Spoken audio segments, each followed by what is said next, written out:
On the day of the spring festival, my parents took me to catch the last bus back to our hometown. I burst into tears and insisted on getting off the bus. My parents had no choice but to take me off the bus. That night, the bus had a car accident. My parents were shocked. I was only 3 years old when I was abandoned, and I have some vague memories. I remember it was winter. My mother, who had always been unkind to me, suddenly held me with a smile and asked me if I wanted to go to the amusement park. I was really happy and followed my mother out. She even bought me a stick of candied haws, told me to wait for her at the entrance of the amusement park while she went to buy tickets. I waited and waited. By the time I finished the candied haws and it got dark, my mother still didn't come back. It was the coldest time of winter, and I was so cold that my limbs were numb. I was scared and cried out for my mother. Many people around pointed at me, but no one talked to me. I cried with tears, "Mom, where are you? I won't eat candied haws anymore, and I won't go to the amusement park either. Please don't abandon me." But there was no response. Strangely enough, even though I was only 3 years old, I vaguely realized that my mother didn't get lost. She abandoned me. My mother really hated me, even loathed me, because there was already an elder sister in the family, and I was another girl.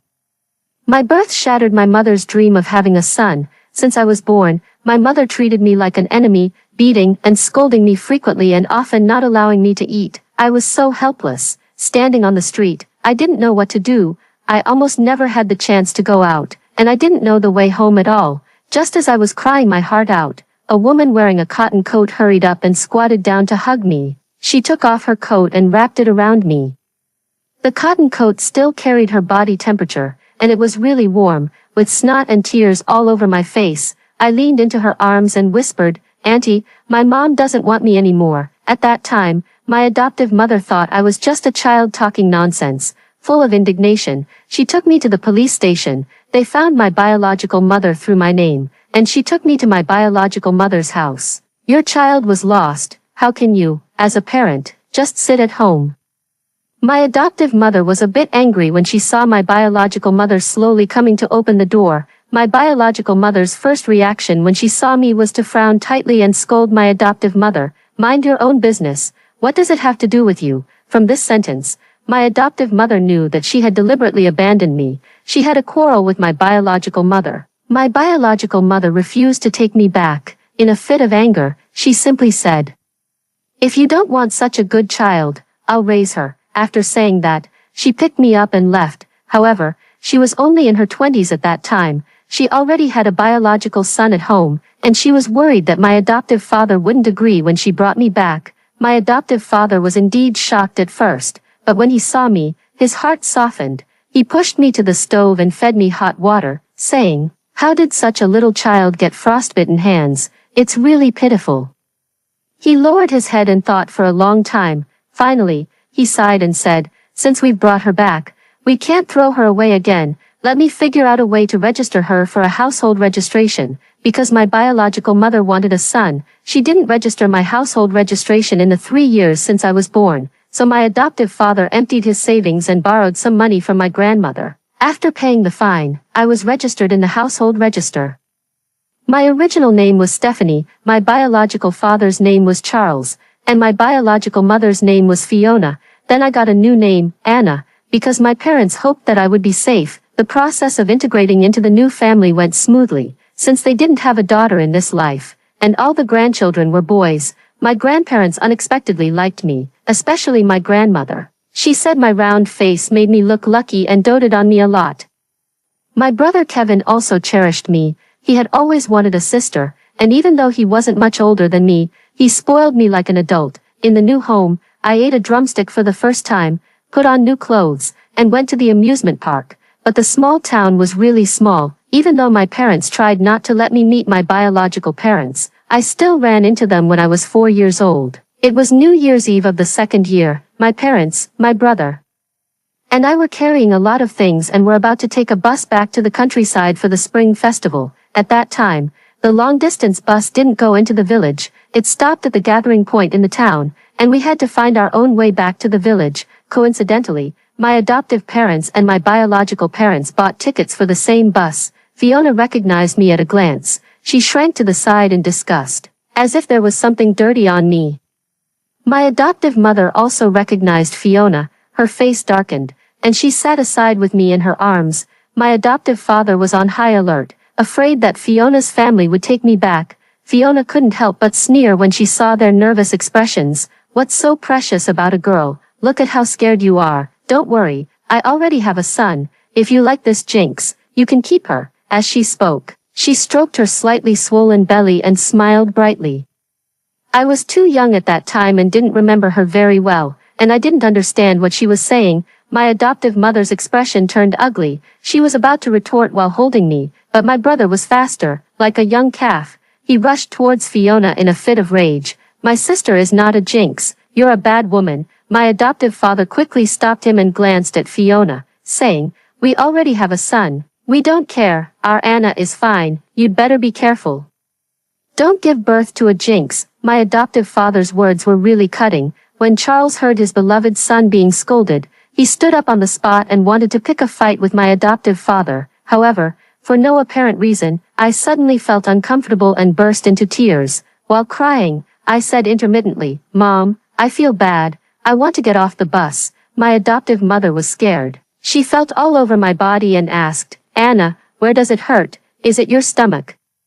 With tears in my eyes, I said, I don't know, I just feel so bad. Mom, can we get off the bus? I don't want to take this bus. This was the last bus for the spring festival. Otherwise, my adoptive mother wouldn't have endured the anger and gotten on the bus with Fiona. But my adoptive parents didn't hesitate. They picked me up and got off the bus. Behind us, Fiona laughed mockingly. This is the last bus. I told you she's a jinx. She has so many problems. Be careful, she brings bad luck to all of you. My adoptive mother didn't pay attention to her. Her face turned pale, and she was about to take me to the hospital. However, as soon as I got off the bus, I felt better. My adoptive parents were still worried. They took me for a checkup. The doctor said I was very healthy, and then they were relieved. After leaving the hospital, there was no more bus. My adoptive parents had to take me and my brother home. The four of us spent the spring festival together. We found a public phone booth and called the village to explain to my grandparents that we would go back early the next morning. My grandparents weren't unhappy. They just told us to be careful on the way. The next morning, when we arrived at the bus station, we found that the atmosphere was rather tense. The driver looked very solemn. In the past, these drivers were all carefree. They had run this route hundreds of times and had it memorized. In those days, the supervision was loose, and some drivers even drank a little while driving, but this time, the driver sat upright with a serious expression. My adoptive mother was curious and secretly asked the ticket seller, what's going on? What happened? The ticket seller was a gossipy person. She lowered her voice and said to my adoptive mother, well, it's about the bus last night. It was fine all day, but the last bus overturned and fell into a ditch. Goodness, my adoptive mother immediately broke into a cold sweat, and even my adoptive father sat up straight. The ticket seller continued to sell tickets, but my adoptive parents were very worried. My adoptive father wiped the sweat from his forehead and said in a trembling voice, the last bus, is it the one we were supposed to take yesterday? My adoptive mother's face turned pale, too. That's the bus, my goodness. If Anna hadn't been feeling uncomfortable and made a fuss, she hugged me tightly, as if trying to draw some reassuring strength from me. Our Anna is really a little lucky star. She saved our lives. My adoptive father reached out and took me into his arms. That's right. Fiona called her a jinx. I was right yesterday. The one in her belly is the jinx. After returning to the village, my grandparents hugged me and kept calling me their dear. They said with lingering fear, you don't know. Several people died in that bus yesterday, and the driver died on the spot. Our Anna is really lucky. She saved both of you. You must treat Anna well. My adoptive mother smiled and said, Mom, what are you talking about? Of course, we'll treat our own child well. By the way, Charles's family was also on that bus yesterday. How are they? Charles's family. My grandfather frowned. He was lucky enough to survive, but he was injured. His leg was broken. They couldn't treat him here, and the doctor said he needed an amputation. They went to the provincial city last night. His wife, my grandmother, glanced at me, seeing that I was happily playing with the little chicks at home with my brother and not listening. She whispered, she lost the baby. It was a male fetus and had already taken shape. She cried so much that she fainted. My adoptive father couldn't help but gloat. serves them right. They called our Anna a jinx. I heard that Charles quit his public job to have a son. Now he has lost his job and his child. All his efforts were in vain. My adoptive mother gave him a pat. Stop gloating. But she couldn't help but curse. Serves them right. They shouldn't have called our Anna names. I didn't know all this, and my adoptive parents never told me. This was the first time my extraordinary luck showed. At that time, my adoptive parents didn't take it seriously and just thought it was a coincidence. A series of things happened later, which confirmed that I was really a little lucky star in the family. After this narrow escape, my family's development became smoother and smoother. My parents partnered with friends to do business. It just so happened that those few years saw particularly good development. Before long, they established their own company. Our family's financial situation also improved. At that time, I was already in primary school, after school every day. I would go to my father's company to play. When I went there that day, the uncles and aunts who usually talked and laughed with me had serious expressions. My parents hurried out of the office. My mother came over, squatted down, and said to me, "Anna, how about asking Sister Lily to send you home? Your father and I have something to do and need to go out." I looked around, pouted, and said, "Where are you going? I want to go too." At that time, I didn't think much about it. I couldn't really describe how I felt, but I really wanted to go with them. I was usually very obedient. My mother was a bit taken aback when she heard me say that, but she still persuaded me. "Your father and I have something very important to do. Be good, Anna." "Okay." I lowered my head and didn't say anything, silently protesting. My father on the side was anxious and said, "There's not much time left. If Anna wants to go, let her come with us. But Anna, don't make a fuss when we get there. Be obedient." "Okay."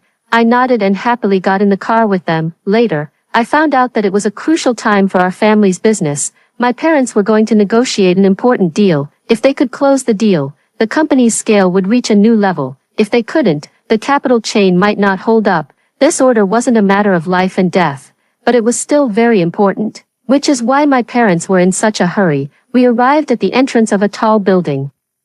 My parents went in first, and I followed Secretary Lily. As soon as we entered, the three of us were stunned. There were several people standing in the hall. The two leading ones were Charles and Fiona. It really was a case of enemies meeting on a narrow road. The couple managed to survive the car accident that year, but they were seriously injured. Charles's leg couldn't be saved even after being taken to several hospitals. After suffering for a whole day and night, it was finally amputated. That wasn't the worst part. The worst was that he injured his private parts when he fell. The doctor said it would be very difficult for him to have children in the end. The two of them really are a match made in hell. Fiona had a massive hemorrhage during her miscarriage and had her uterus removed. She also gave up on the idea of having a son. It's ridiculous. These two people were willing to abandon their own daughter to have a son. Now they're both infertile and can forget about it. They simply put all their energy into doing business and actually established a company. Their business direction is similar to that of our family. The story about them spread in the village for a long time. After watching the drama, people couldn't help but sigh. I heard that there was a family in the village who was pregnant and found out it was a girl. They wanted to have an abortion, but after hearing about them, they didn't dare to do it, for fear of suffering retribution. When Charles saw us, his face darkened, and he gently touched his amputated leg with the hand hanging by his side. He should have an artificial limb. It wasn't obvious from the outside, but he was a bit unsteady when standing. Fiona couldn't hold back.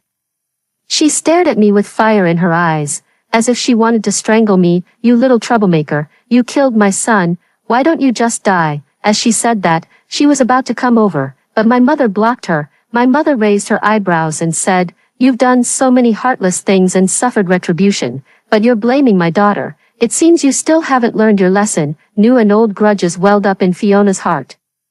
She was furious and reached out to tear at my mother. "What nonsense are you talking about? It's your family, you're all jinxes." Just then, there was a laugh from behind. "Everyone is here. It seems that Mr. Leo and Mr. Charles are both interested in this order. Please come inside." My father realized what was going on and frowned, asking, "Mr. James, are they also here to discuss cooperation?" Mr. James smiled and said, "Thanks to everyone's favor, good things should be shared."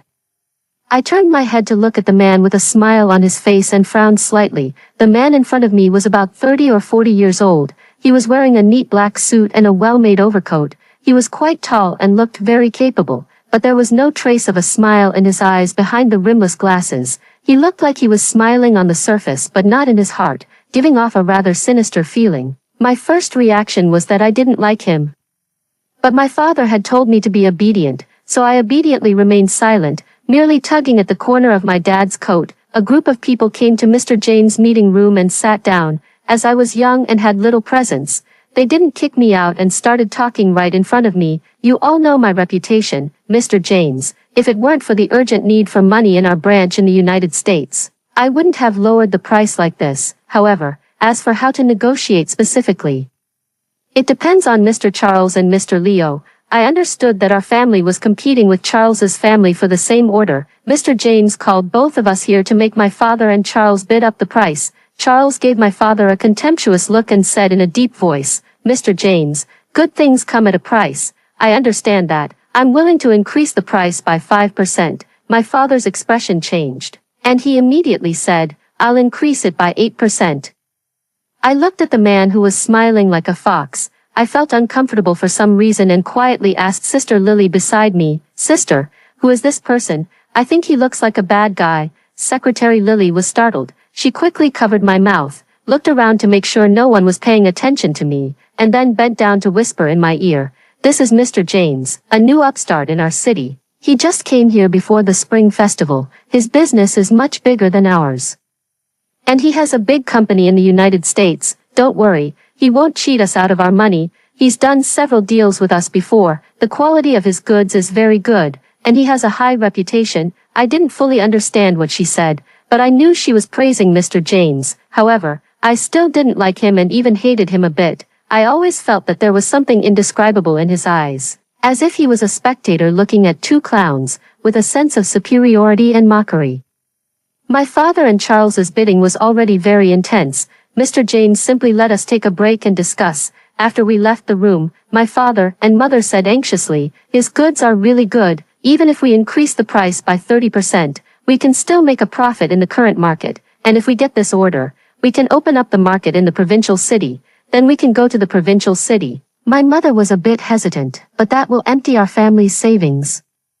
And we'll have to take out a loan. If something goes wrong, our family will be finished." I walked over, grabbed my father's hand, and shook it. "Dad, don't do business with him, okay? I don't like this person." My father forced a smile to comfort me. "Anna, be good. After the negotiation, Dad will take you to eat something delicious. Don't make a fuss for now." Obviously, he thought I was just a child being impatient and making a fuss. I wanted to say more, but he called Secretary Lily to take me to play on the side. I knew he wouldn't believe me, so I followed Secretary Lily and sulked in silence. After discussing for a while, my parents finally made up their minds. "Let's go for it. If we win this, we'll make a fortune. Mr. James hasn't had any problems with his previous deals. There's no reason for us to have problems either." When we entered the conference room again, Charles also seemed to have made a decision and kept bidding against my father. 10%, 15%. My father gritted his teeth and said, "I'll increase it by 18%.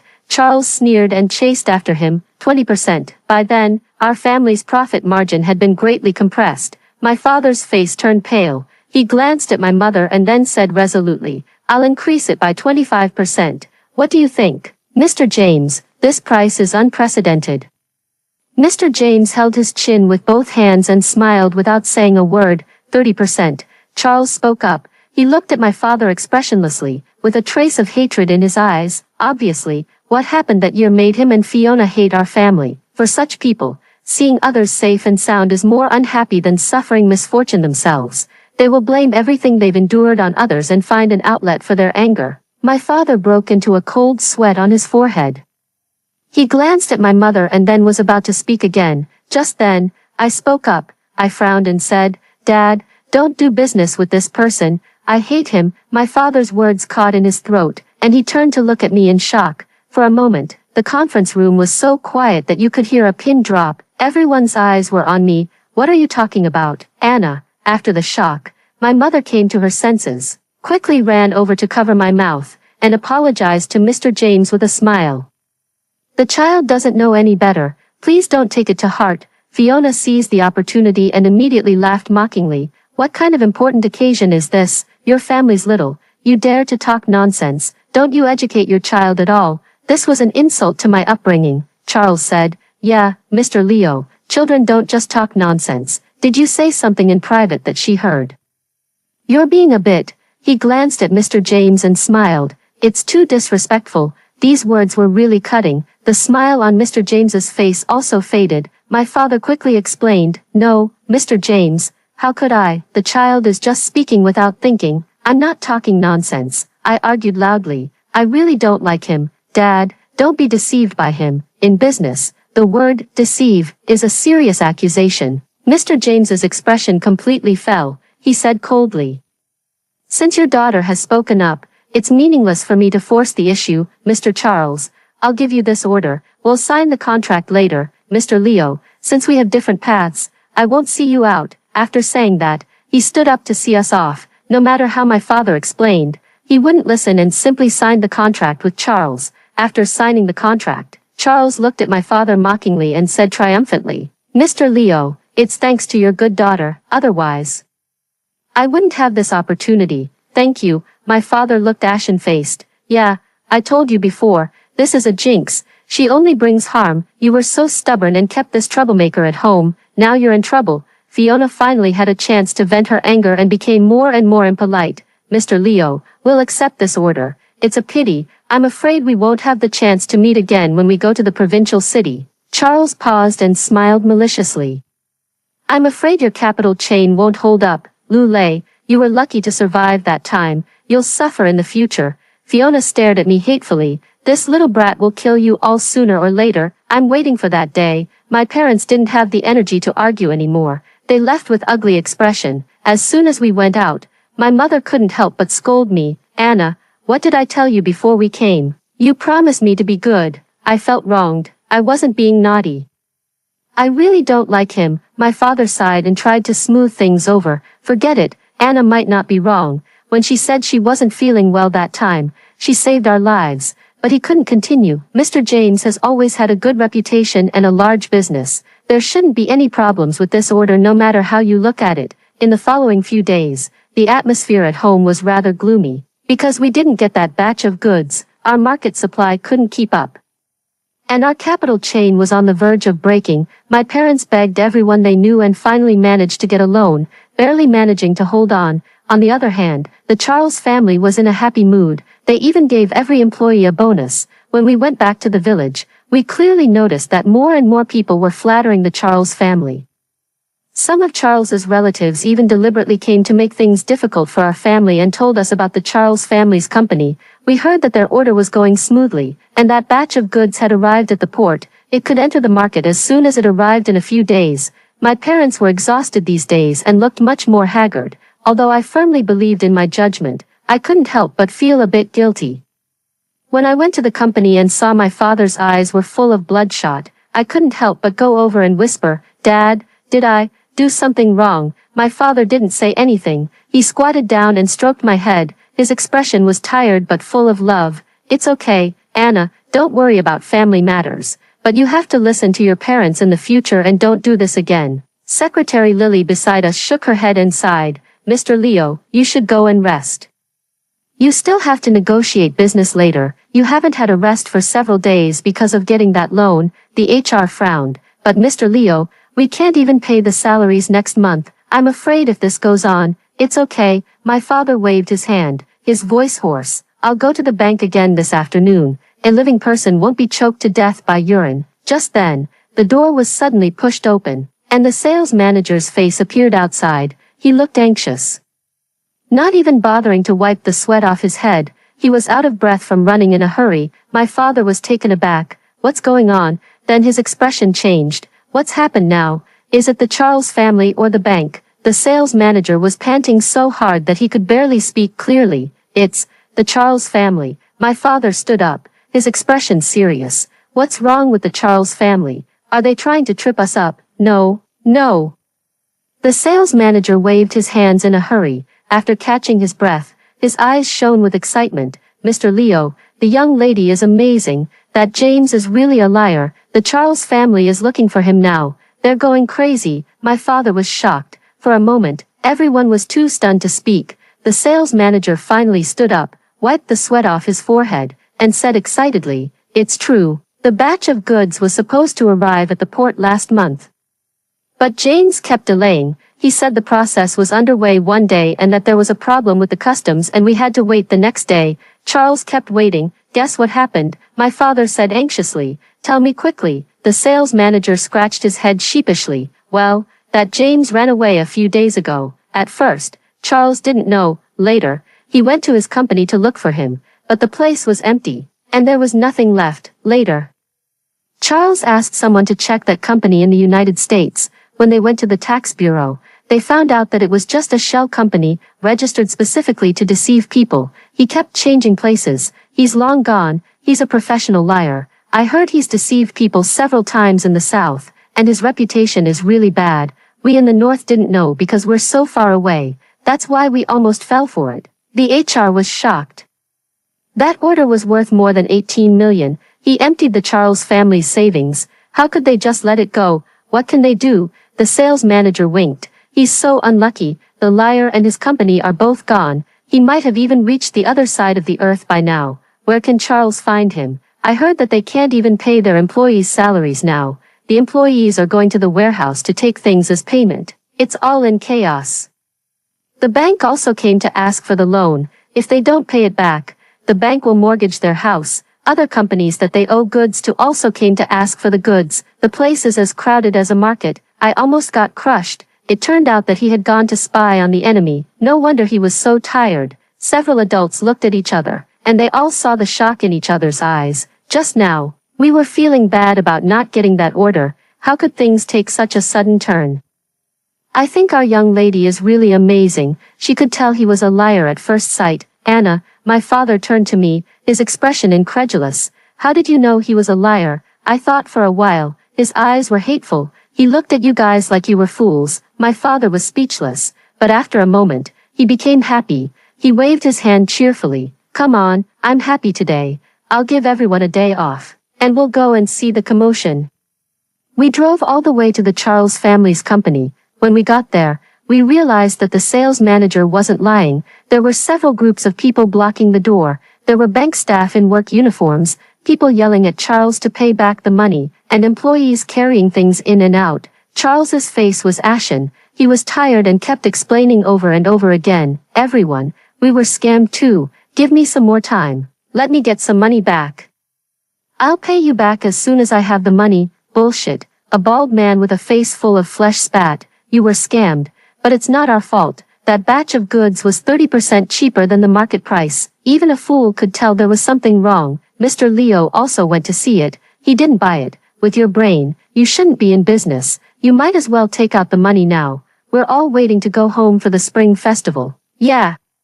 Why were you the only one who got scammed out of so many people?" I heard that Mr. Leo almost fell for it too. It was his daughter who said that guy was a liar, so he didn't buy it. People around were talking. My father blushed and reached out to touch my head. "Thanks to you, otherwise, I would be in big trouble now," Fiona said loudly. "It's not like we wanted to be scammed.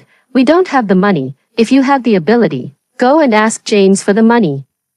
She had lost a lot of weight these days, and her cheekbones, which were already high, became even more prominent. She looked like skin and bones. The bald man sneered. "It's you who owes us money, not James. Why should we look for him? We're here for you. Will you pay or not?" "No." "Fine." The bald man rolled up his sleeves and was about to step forward. Fiona was so scared that she quickly hid behind Charles. Charles was disabled and couldn't react in time. The bald man pushed him to the ground. After kicking him a few times, several people stepped forward and pushed him around. His artificial limb fell off in the chaos. He couldn't get up with only one leg and lay on the ground, covered in dust and looking very dispirited. I heard him let out a shrill scream and pound the ground with his fists until they bled, not holding back at all. Sigh. My father was soft-hearted and couldn't bear to watch anymore. 18 million. I guess they borrowed a lot of money. Their life will be very difficult from now on. If it weren't for Anna, it would be me lying there. Exactly. The sales manager spoke highly of me. Anna is really a lucky star. Her luck is strong. Mr. Leo, I heard that Anna saved your lives once. My father was taken aback. That's right. She was very young at that time. Her mother and I were holding her and getting on the bus. But she said she felt uncomfortable and insisted on getting off. We thought the child couldn't sit still in the car, but that night, the bus overturned, and many people died.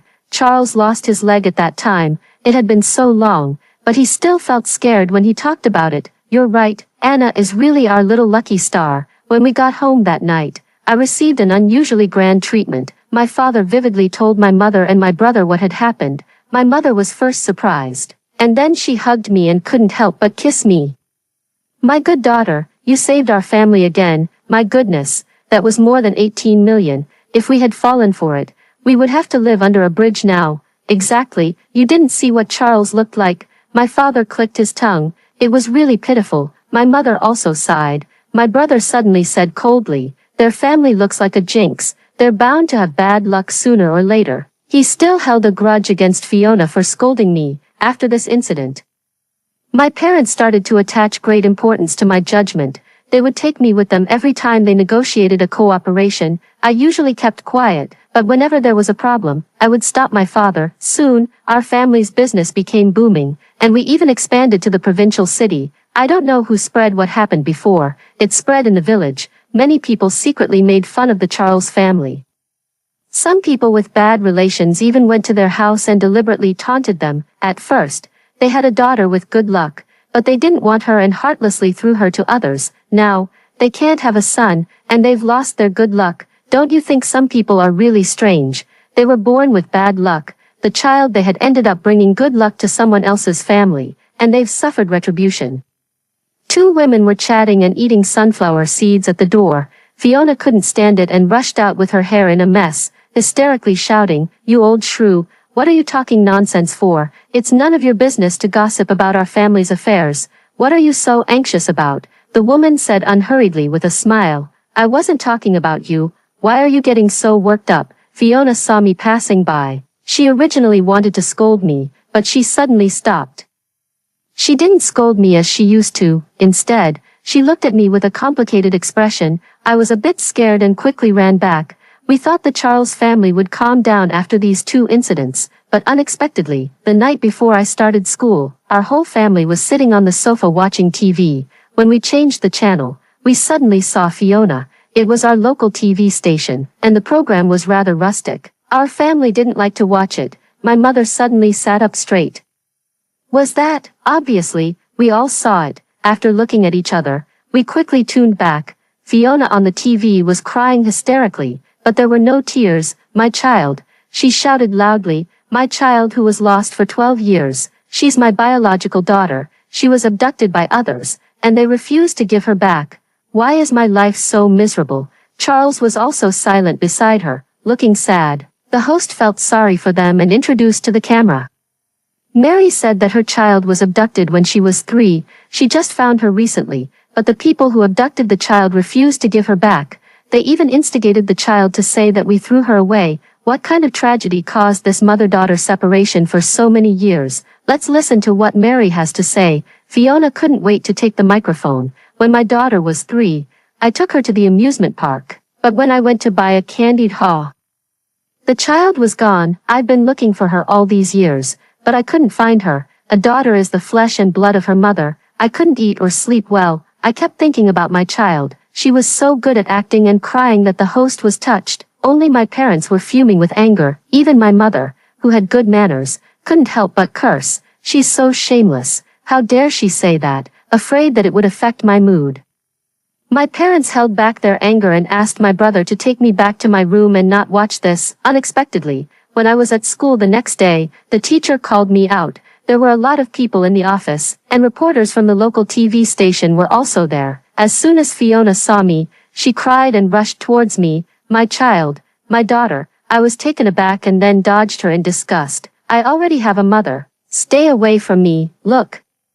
A trace of disgust flashed in Fiona's eyes, and she said loudly, "It's that group of human traffickers who turned her into this. They're preventing us from recognizing each other." I was furious. "Who are you calling human traffickers? You clearly threw me away because I was a girl. My mother picked me up. You're lying." Everyone looked at Fiona. She was stunned, and Charles beside her spoke up. He looked at me, his eyes full of disgusting pretense, and said in a low voice, "Child, They must have told you that, we're your biological parents. Which parents in the world don't love their children? Don't be deceived by them. Yeah, even the host disagreed. Child, you're being too unreasonable. There's no such thing as a bad parent. How can you listen to what the human traffickers say? You're treating the enemy as your own family. I was so angry that I tried my best to refute, but no one listened to me. Fiona's voice drowned mine out. She kept shouting.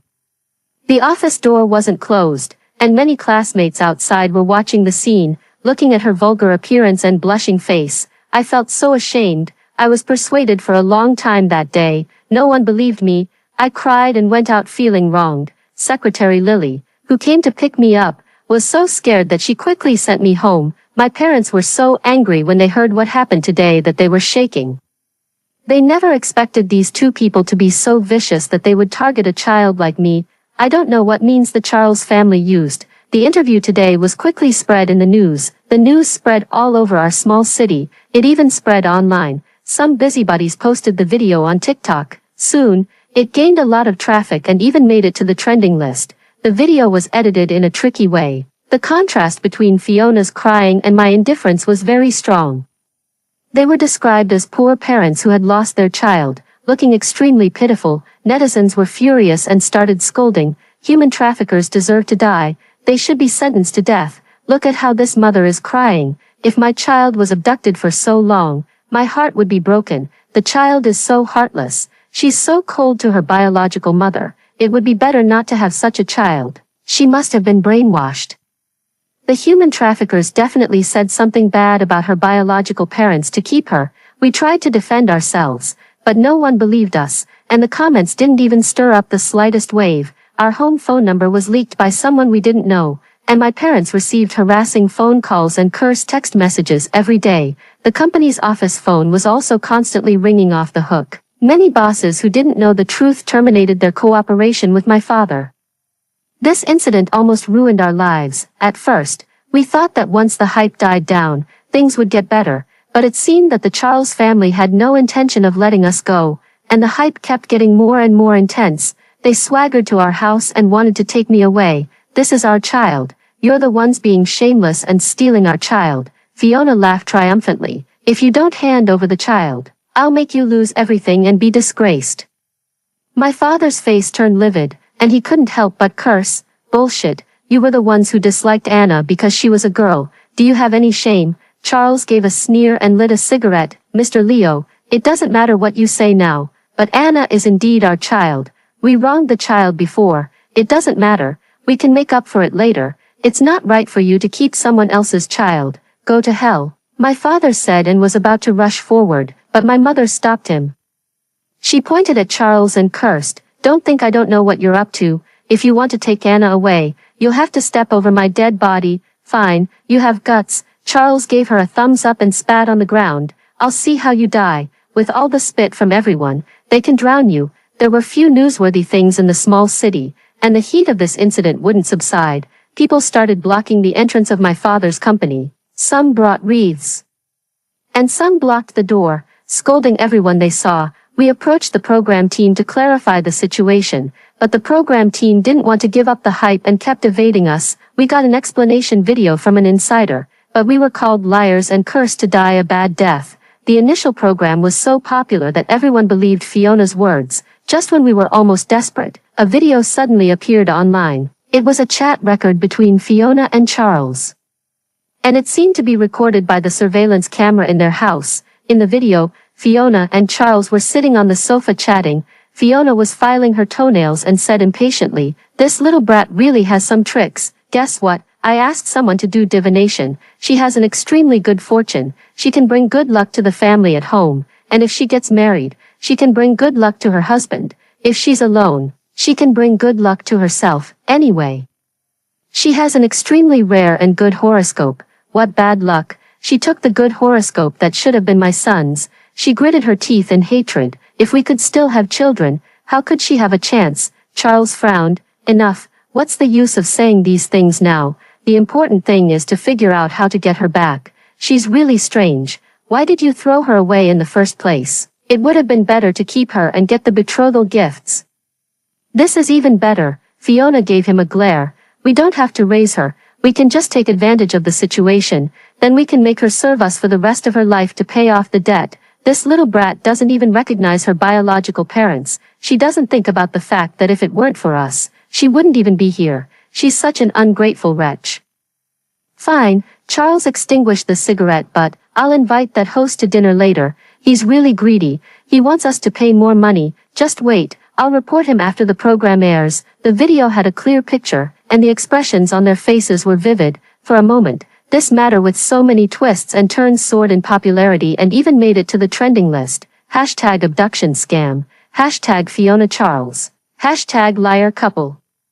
The netizens who had been fooled were furious and started scolding with their keyboards. Damn, these two scumbags are so shameless. They're really liars. They disliked her because she was a girl and threw her away. Now they want to take advantage of the situation. I've really seen it all. Wait, doesn't this constitute the crime of abandonment? I remember the child's adoptive parents said that they threw the child away in winter when the child was only 3. Isn't that attempted murder? I'm a bit ashamed. I also saw that clarification video before, but I thought they were lying and even scolded them. I'll go and apologize right away. Me too. I'll also apologize. The netizens dug out that the video was leaked from an electrical appliance repair shop. The surveillance camera in the Charles family's house was broken and sent for repair those days. When the boss was repairing it, he casually watched a few videos and unexpectedly saw this part. He had also watched Fiona's heartrending program about looking for her child and felt sorry for her. But now that he saw their true colors, he was so angry that he simply posted the video. Although this matter wasn't very moral, the netizens all cheered. Fiona and Charles's reputation was completely ruined. Many local netizens who had been fooled blocked the door of their house and even splashed paint and excrement on the door. I saw many videos taken by TikTok netizens. Fiona rushed out to argue with the netizens, but she was splashed with excrement. The filth flowed down her body. She let out a scream and quickly closed her mouth. The local bosses united to boycott the Charles family. Charles had just received a sum of money through donations from enthusiastic netizens and planned to make a comeback, but he was directly sued in court and forced to give the money back. Charles was unwilling and planned to run away with the money, not even taking Fiona with him. As a result, he was in such a hurry to run away and was so guilty that he ran a red light when crossing the street and was directly hit by a car and sent flying. Well, he lost his other leg and could only lie in bed. Fiona, who was supposed to take care of him, was so angry that he ran away with the money that she simply left him alone to die in bed. We thought that was already bad enough. But then some netizens called the police and reported that they had abandoned the child, according to the law. Since there was no surveillance and no evidence for what happened back then, it was generally difficult to convict them, but this matter had caused such a stir, and the netizens were so emotional. Moreover, these two people had directly confessed their crimes. The police checked the police report from that year and found that the two of them hadn't reported the child's disappearance and hadn't looked for her at all. It was clearly an act of abandonment. Many people in the village could also testify, with both human testimony and physical evidence. Neither of them could escape, and they were both sentenced to 3 years in prison. The next time we saw this couple was during the court session. My parents took me with them. When Fiona saw me, her eyes lit up. Little Anna, I'm your mother, your biological mother. How could you bear to see me being sentenced? Anna, say something. Seeing that I was silent, her expression twisted. Are you dumb? Speak up. Say that you were abducted. Say it, I said coldly. It was you who threw me away. You still don't repent. You deserve to spend the rest of your life in prison. Fiona flew into a rage and blurted out. What did you say, you little brat? If I had known you were such a jinx, I should have drowned you in the toilet when you were born. Silence. The judge frowned, and Fiona reluctantly shut up. Charles on the side also hung his head.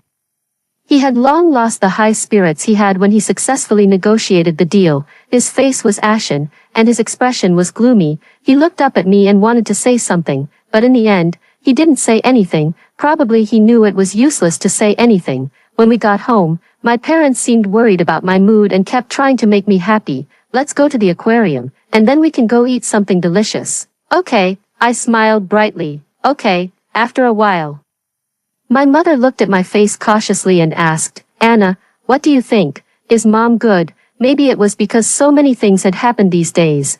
There was so much information on the internet, and there were so many people gossiping in my ear. My mother was a bit worried. She continued, Well, you hate mom. Do you think mom is too bad for sending your biological parents to prison? I shook my head. No, you are my real mother. My mother was taken aback. Then her eyes showed a complicated expression, and a smile couldn't help but appear on her lips. The worry between her eyebrows gradually dissipated. You little sly one, she smiled and poked my forehead. You only know how to say sweet words. I chuckled. I was telling the truth. Since the day when I was 3 years old and she wrapped her cotton coat around me, she became my mother. From that moment on, the blood ties of the past were completely cut off, and we had a new bond. If someone gave birth to a child but didn't raise it, cutting off a finger might be a form of repayment. If someone gave birth to and raised a child, even losing one's head might not be enough to repay. If someone raised a child they didn't give birth to, it's extremely difficult to repay them in 100 lifetimes. On that cold street, she, who was in her 20s, got off her bicycle in a hurry and took off her coat for me. From that moment on, I had a mother, after hearing the story above. What are your thoughts? Feel free to share your opinions in the comments section. Looking forward to hearing from you. If you liked this story, don't forget to like it, share it, and subscribe to my channel. See you next time.